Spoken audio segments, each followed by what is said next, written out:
Hubo un tiempo en que la tierra de Canaán albergaba a una gran familia. Jacob, el patriarca, tenía muchos hijos, 12 en total, nacidos de diferentes mujeres, pero había un hijo que ocupaba un lugar especial en el corazón de su padre, José, hijo de Raquel, la esposa que Jacob más amaba. José creció entre los rebaños de su padre, rodeado de hermanos mayores que trabajaban duro en el campo.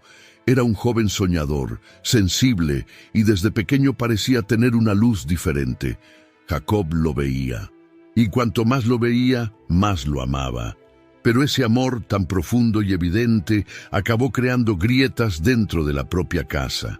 Suscríbete al canal para ver más historias bíblicas emocionantes y activa la campana de notificaciones para no perderte ningún video.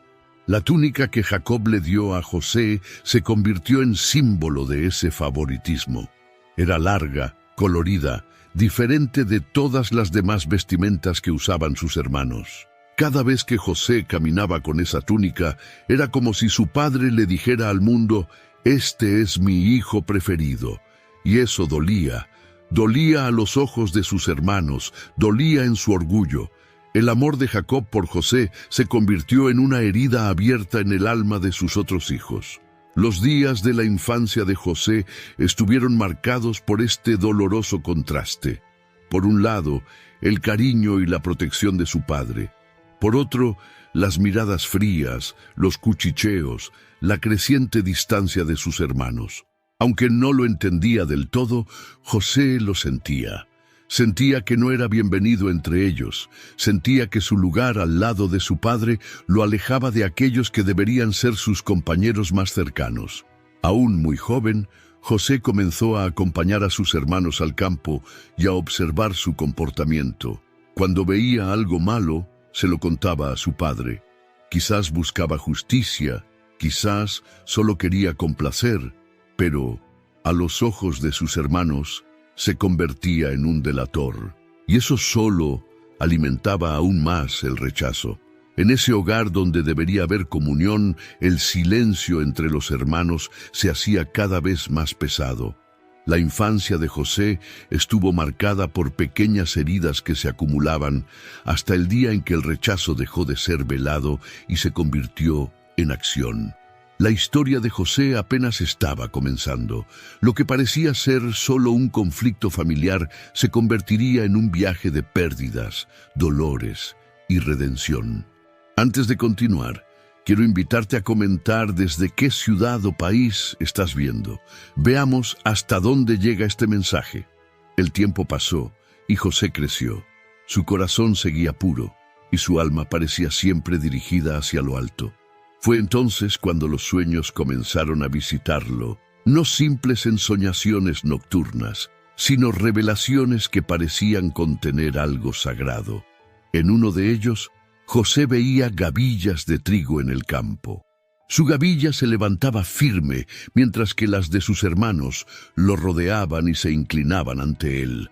En otro, el sol, la luna y 11 estrellas se inclinaban ante él. Inocente, José compartió los sueños con sus hermanos, tal vez buscando comprensión.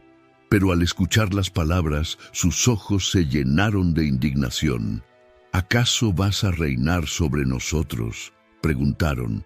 El odio que antes era silencioso, ahora crecía con voz. Cada palabra pronunciada por José parecía una provocación. Para ellos, no solo era el favorito de su padre, sino que ahora se atrevía a soñar con poder y superioridad. El corazón de los hermanos comenzó a cerrarse aún más. Lo que ya era envidia se transformaba ahora en rencor. Lo que antes era exclusión, ahora se convertía en conspiración. José, sin darse cuenta, cavaba un abismo entre él y los que lo rodeaban. E incluso cuando le contó los sueños a su padre, Jacob, aunque lo reprendió, guardó en su corazón aquellas palabras, como quien reconocía que había algo más profundo allí. Las mañanas en aquella casa ya no eran las mismas. Los hermanos apenas disimulaban su desprecio. La simple presencia de José era incómoda, su voz irritaba, su silencio molestaba aún más. Los sueños, en lugar de unir, separaron. sacaron a la luz lo que estaba oculto: rencores sin resolver, heridas antiguas, envidia acumulada. José, sin quererlo, se convirtió en símbolo de todo lo que los hermanos consideraban injusto, y mientras el cielo le revelaba imágenes de un futuro glorioso, la tierra se preparaba para cortarle las alas. La tensión crecía y la paz familiar era solo aparente. Los sueños, que para José eran esperanza, para sus hermanos eran una afrenta. Y en lo más profundo de sus corazones comenzó a formarse una idea. Había que hacer algo. La ira pedía acción, la envidia exigía una respuesta. El niño de los sueños estaba a punto de ser arrancado de su propia historia. En uno de esos días comunes, Jacob le pidió a José que fuera al campo a ver cómo estaban sus hermanos y le trajera noticias. Era una tarea sencilla, pero cargada de significado. José partió solo, con su túnica de colores, sin imaginar que caminaba hacia el momento más doloroso de su vida. Al ver a José desde lejos, los hermanos no solo vieron al hermano menor, sino al soñador, al favorito, al que para ellos había que silenciar. La rabia acumulada bullía como lava a punto de entrar en erupción. Uno de ellos dijo: «Ahí viene el soñador. Matémoslo y arrojemos su cuerpo a una fosa, diremos que un animal lo devoró y ya veremos qué será de sus sueños». Pero aún quedaba una chispa de conciencia entre ellos. Rubén, el mayor, sugirió que no lo mataran, sino que lo arrojaran a un pozo vacío, tal vez con la esperanza de rescatarlo más tarde. Y así lo hicieron. Cuando José se acercó, sus hermanos lo agarraron con violencia. Le quitaron la túnica y sin compasión lo arrojaron al fondo de un pozo seco, sin agua, sin salida. Allí dentro, solo, José experimentó el amargo sabor de la traición. Sus gritos no resonaban, sus súplicas no conmovían. El frío de las piedras era menor que el frío de haber sido rechazado por aquellos que debían amarlo. El suelo de ese pozo parecía marcar el fin de sus sueños y de su dignidad. Mientras José sufría, sus hermanos se sentaron a comer, como si nada hubiera pasado, como si el corazón pudiera seguir ligero, incluso después de un acto tan cruel. Pero algo aún más terrible les esperaba. Al ver una caravana de ismaelitas que se dirigía a Egipto, Judá tuvo una idea. ¿Por qué matar a nuestro hermano? Vendámoslo como esclavo. Al fin y al cabo, es sangre de nuestra sangre. Y así lo hicieron. Vendieron a José por 20 monedas de plata. 20 monedas que nunca pagarían el precio de un alma herida. El joven fue llevado encadenado, alejándose cada vez más de su hogar, de la libertad, de sus sueños. Para encubrir el crimen, los hermanos mancharon la túnica con sangre de animal y se la llevaron a Jacob, quien creyó que su amado hijo había muerto. Ese día, el niño de los sueños fue arrancado de los brazos de su padre y lanzado a lo desconocido. Pero lo que los hermanos no sabían era que, incluso en lo más profundo del abismo, Dios ya estaba escribiendo un nuevo capítulo. Si este contenido te ha llegado al corazón, puedes apoyar este proyecto donando cualquier cantidad, haciendo clic en el botón. Muchas gracias. Tu apoyo me ayuda a seguir contando estas historias con dedicación. Egipto se presentó ante José como una tierra extraña, con una lengua desconocida y costumbres alejadas de todo lo que había conocido. Arrancado de su hogar, del afecto de su padre y de la libertad de la juventud, ahora no era más que un esclavo, un rostro más entre tantos siervos que pasaban desapercibidos por las agitadas calles de una poderosa civilización. Fue comprado por Potifar, un oficial del faraón, capitán de la guardia, y allí, en la casa de un extranjero, José podría haberse entregado al resentimiento, pero eligió otro camino. A pesar de estar herido, se mantuvo fiel. Asumía sus tareas con dedicación y su conducta se caracterizaba por la integridad. Potifar pronto se dio cuenta de que había algo diferente en aquel joven hebreo. Le confió responsabilidad. What's that, bud? The Lincoln Summer Sales event is on now with exclusive offers? Oh, so you want to feel the wind pouring through the available open panoramic vista roof on a road trip? And spend the afternoon beachside hanging out on the back of the spacious Lincoln Splitgate? Okay, I'll schedule a Lincoln test drive today, right before your vet appointment. Visit your local Lincoln retailer or learn more at Lincoln.com. Habilidades, y en poco tiempo José se convirtió en el administrador de toda su casa. Pero incluso cuando todo parecía ir bien, la sombra de la injusticia volvió a acecharlo. La esposa de Potifar comenzó a codiciarlo. Repetidamente intentó seducirlo, pero José se negó, temiendo pecar contra Dios y traicionar la confianza de su señor, hasta que un día en que la casa estaba vacía, ella lo agarró. Él huyó dejando atrás su túnica, y ella, tomada por la ira, lo acusó falsamente de intento de abuso. Sin un juicio justo, José fue encarcelado. Era otra caída, otro golpe, de las manos de sus hermanos al fondo del pozo, de la casa de Potifar a la oscuridad de la cárcel. Todo parecía demasiado injusto. Pero incluso en la cárcel, José no dejó que la amargura se apoderara de su corazón. Servía con humildad, se ganaba la confianza de los guardias y de los demás presos. Una vez más, su fiel silencio florecía en los lugares más áridos. Entre rejas y paredes frías, se convertía en hombre. Aprendía a escuchar más que a hablar, a esperar más que a exigir. Su fe no dependía de las circunstancias, sino que seguía viva incluso en el sufrimiento. Aquel lugar oscuro, donde muchos habrían perdido la esperanza, se convirtió en el escenario donde Dios seguía trabajando en silencio. El tiempo en la cárcel sería largo, pero allí, dentro de las celdas, se producirían nuevos encuentros y experiencias, y el siguiente giro de la historia ya se estaba gestando, aunque aún no se pudiera ver. Los días en la prisión parecían repetirse, lentos y silenciosos. Pero José no estaba solo. El Dios que lo había acompañado en el valle más profundo permanecía allí, observando, guiando. Fue en ese ambiente de sombras que dos hombres llegaron a la cárcel, el mayordomo y el panadero del faraón, acusados de ofensas contra el rey. Una noche, ambos tuvieron sueños inquietantes. Al ver sus rostros abatidos, José se acercó y les preguntó con amabilidad. Al escuchar sus relatos con humildad y temor, interpretó los sueños. Le dijo al copero que sería restituido en su cargo y al panadero que sería ejecutado. 3 días después, todo sucedió tal y como él había dicho. Antes de que el copero saliera de la prisión, José le hizo una sencilla petición. Acuérdate de mí cuando te vaya bien. Pero el tiempo pasó y el copero se olvidó. Pasaron 2 años. Para José fueron días de silencio, de espera, de oraciones sin respuesta visible.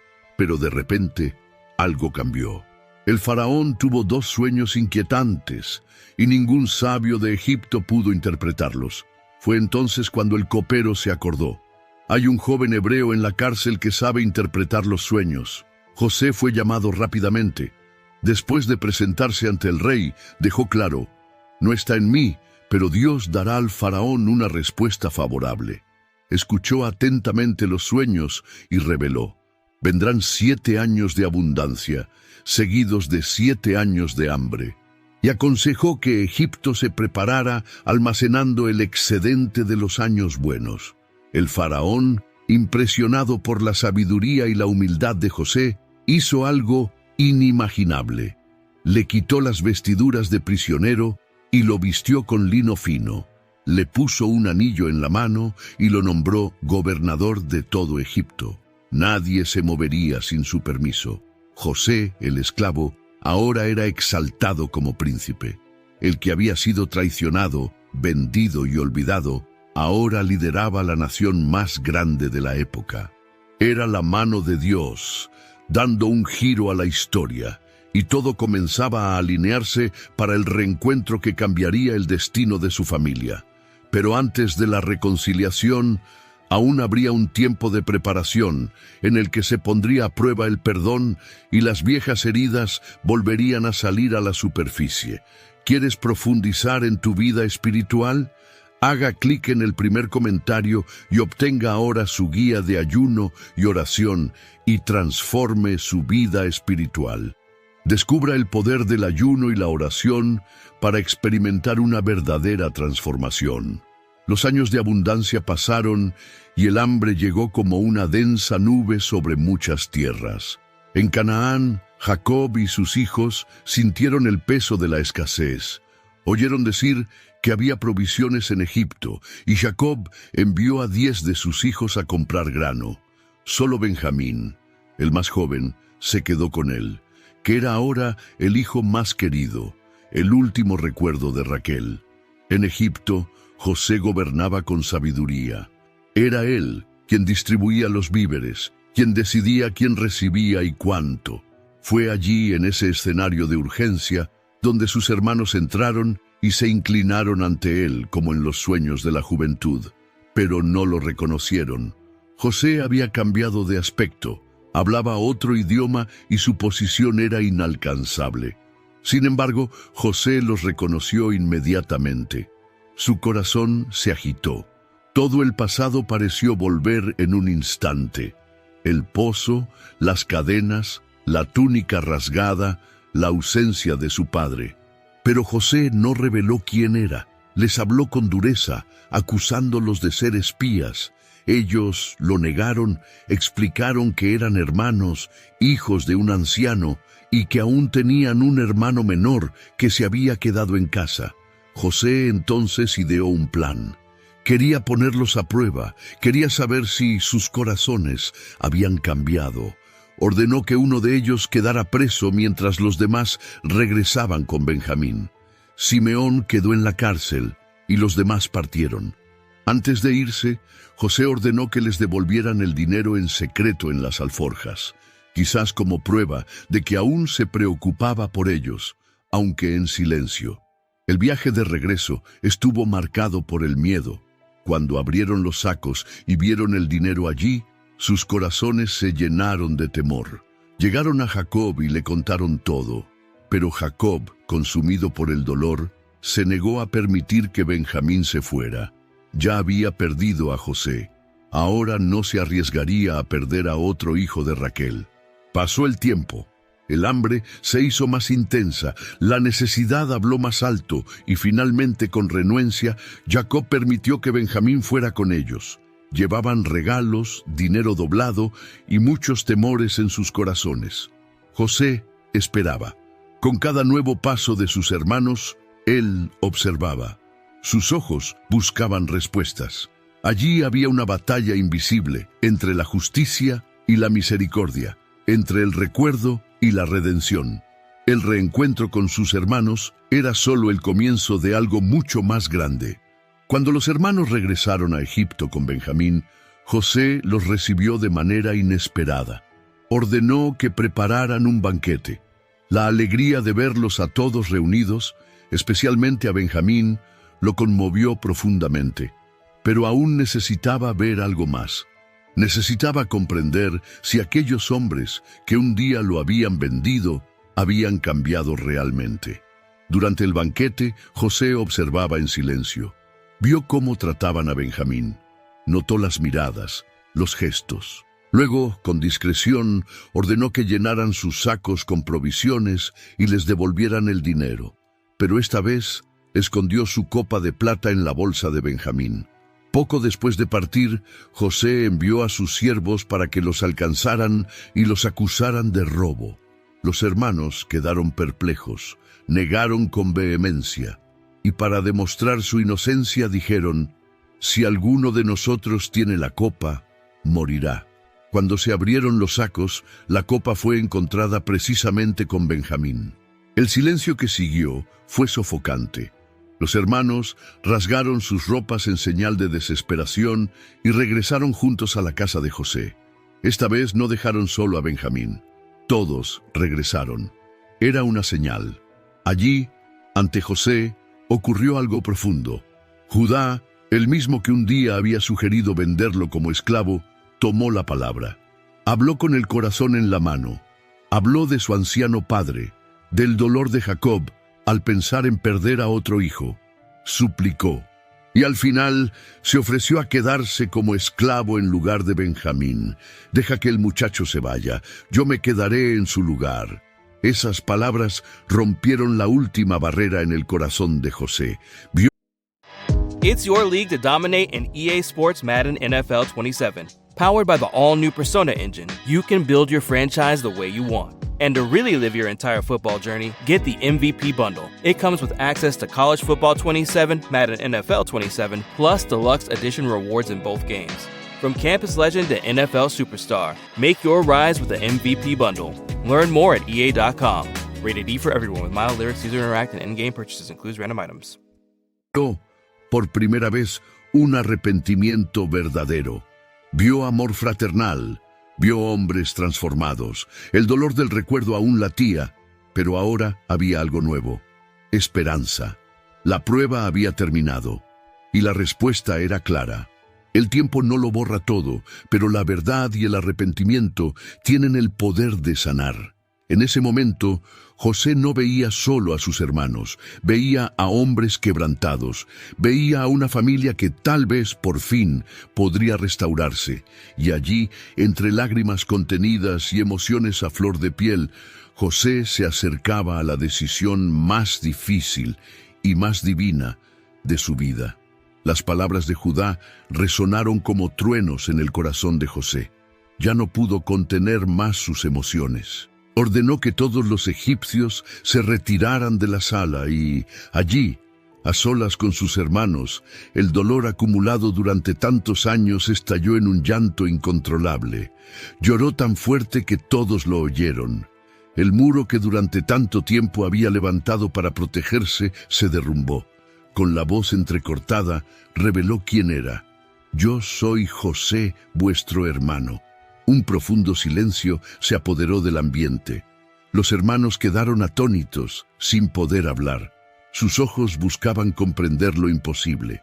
Ese hombre poderoso, ante quien se habían postrado, era el mismo al que años atrás habían arrojado a un pozo. El miedo se apoderó de ellos. ¿Se vengaría ahora José? Pero lo que oyeron fue todo lo contrario de lo que esperaban. José los consoló. Les dijo que no se afligieran ni se culparan. Reconoció que, a pesar de la maldad humana, Dios había conducido todo para preservar la vida. No fuisteis vosotros los que me enviasteis aquí, sino Dios. Esas palabras, pronunciadas con lágrimas y compasión, no solo fueron perdón, sino también curación. José no solo decidió no vengarse, decidió amar, decidió abrazar, y así lo hizo. Abrazó a cada uno de sus hermanos, especialmente a Benjamín. El llanto ahora era colectivo, y las heridas de tantos años comenzaron a sanar. En ese encuentro, una generación fue liberada de la culpa. Se rompió un ciclo de odio. El hermano rechazado se convirtió ahora en el restaurador de la familia. Lo que podría haber sido una historia de venganza se convirtió en un testimonio de gracia, porque José eligió mirar más allá del dolor, eligió ver la mano de Dios donde antes solo había dolor e injusticia. Mandó a buscar a su padre, a toda su familia. Les ofreció la tierra de Gosén, lo mejor de Egipto, para que vivieran seguros durante los años de hambre. La casa de Jacob, que antes estaba dividida, ahora caminaba hacia la reconciliación plena. Y José, el niño de los sueños, ahora era el hombre del perdón. Su corazón, moldeado por el sufrimiento, se convirtió en refugio para aquellos que un día lo hirieron. El perdón que concedió no solo transformó una familia, sino que cambió el curso de la historia de todo un pueblo. Cuando los hermanos regresaron a Canaán con la noticia de que José estaba vivo, Jacob apenas podía creerlo. Su corazón, marcado por años de duelo, casi se detuvo. Pero al ver las caravanas, los víveres y al escuchar los detalles, algo dentro de él se encendió de nuevo. Por primera vez en muchos años, la esperanza y la alegría se mezclaron en sus ojos cansados. El viaje a Egipto fue largo, pero lleno de emoción. Y cuando Jacob finalmente encontró a José, el reencuentro fue conmovedor. Padre e hijo se abrazaron durante mucho tiempo. José lloró sobre los hombros de Jacob, como quien descarga años de ausencia, dolor y añoranza. Ese momento sellaba algo más grande de lo que las palabras podían expresar. José lo preparó todo para que su familia fuera bien recibida. Eligió la región de Gosén, una tierra fértil y segura, para que se establecieran. Ahora eran 70 personas, hijos, nietos, siervos, todos acogidos bajo la protección del gobierno egipcio, gracias a la posición de José. Lo que comenzó con la traición ahora florecía en la reconciliación. En la nueva tierra, las relaciones familiares se fueron restaurando día a día. Los hermanos, que antes vivían bajo el peso de la culpa, ahora podían caminar con ligereza, sabiendo que habían sido perdonados. José, por su parte, seguía amándolos, no por obligación, sino porque comprendía que el propósito de Dios era mayor que cualquier dolor. Jacob vivió muchos años más en Egipto. Antes de morir, tuvo la alegría de bendecir a sus hijos y nietos. Y al partir, José lloró por él, honró su memoria y cumplió el deseo de su padre, que sus huesos fueran llevados de vuelta a la tierra de sus antepasados. Con la muerte de Jacob, los hermanos temían que José cambiara ahora de actitud. Pensaban, ¿y si guarda rencor y ahora quiere vengarse? Pero una vez más, José respondió con gracia. Lloró al oír esas palabras y reafirmó su perdón. Vosotros pensasteis mal contra mí, pero Dios lo ha cambiado en bien. En la historia de José, el perdón no fue un acto único, sino un estilo de vida. La reconciliación se construyó día tras día, con palabras, gestos y amor verdadero. Y fue esta actitud la que restauró su familia, fortaleció los lazos y preparó a Israel para la nueva etapa de su historia. La historia de José no es solo un relato de superación, sino un poderoso viaje de sanación interior y reconciliación familiar. Fue traicionado por sus propios hermanos, vendido como esclavo, injustamente tratado y olvidado. Pero, incluso ante tantas heridas, eligió no vivir atado al dolor. José decidió perdonar. Y ese perdón no fue fácil ni sencillo. Fue un perdón que le costó lágrimas, silencio, espera, pruebas y valentía. José no ignoró el dolor, lo atravesó. Pero cuando vio que los corazones de sus hermanos estaban quebrantados, abrió los brazos. No los humilló, no les hizo pagar. Al contrario, los abrazó, los sostuvo, los protegió. La decisión que tomó José no solo impactó su vida, sino que cambió el destino de toda una generación. Se restauró una familia dividida, se preservó a un pueblo, y se rompieron los ciclos de culpa y rechazo. Todo ello porque un hombre decidió perdonar. Hoy en día, esta historia nos habla con fuerza a cada uno de nosotros. ¿Cuántas veces nos hieren aquellos a quienes más amamos? ¿Cuántas palabras, gestos u omisiones nos hieren profundamente? Y cuando finalmente aquel que nos ha herido se arrepiente, ¿qué hacemos? Perdonar es una elección, no un sentimiento. No es olvidar lo que pasó, sino decidir no seguir viviendo como rehén del dolor. Es mirar a quien nos ha hecho daño y ver, con los ojos de la fe, que Dios puede transformar cualquier historia, incluso la nuestra. El perdón nos libera. Libera al otro, pero sobre todo nos libera a nosotros mismos. José podría haberse convertido en un hombre amargado, vengativo, frío, pero eligió ser fuente de vida, eligió ser canal de sanación, y por eso su historia se recuerda hasta hoy como un ejemplo de fe, madurez espiritual y obediencia. que al mirar la trayectoria de José podamos también buscar este tipo de corazón, un corazón que reconoce la mano de Dios en todo, que transforma las heridas en testimonios y que abre espacio para la reconciliación. Porque cuando perdonamos, nos volvemos más semejantes a Dios mismo. Si te ha gustado la historia de José y sus hermanos y quieres seguir leyendo otras historias de fe y superación, no olvides darle a me gusta a este vídeo y compartirlo con tus seres queridos. Y por supuesto, suscríbete al canal para no perderte ningún contenido nuevo. Juntos, exploraremos más lecciones poderosas de la Biblia.